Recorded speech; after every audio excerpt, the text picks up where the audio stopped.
এটা পুরো আস্তে একটা গুয়াম। এটার চাইরো কিনারে দেখো কিভাবে মরিচের গুঁড়া আর লবণ লাগাইছে চাইরো কিনারটা।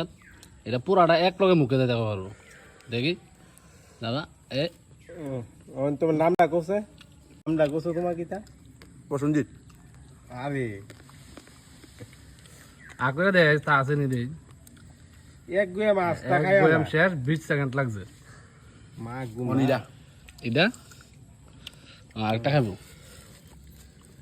গুড়া মরিচের ওটা সিটে না মরিচ যা দিবা টাকায় এলা আস্তা করে দে গুয়াম। ভালো লাগলো তোমার গুয়াম কাউন্টটা দেখা। তোমারে আমি ৬০-৭০টা গুড়া মরিচে তোমার মরিচটা দেখি মোটামুটি 200 গ্রাম মরিচ টরিচ আনছিলাম লবণ টবণ মিলাইয়া পরিষ্কার। পরিষ্কার একবারে।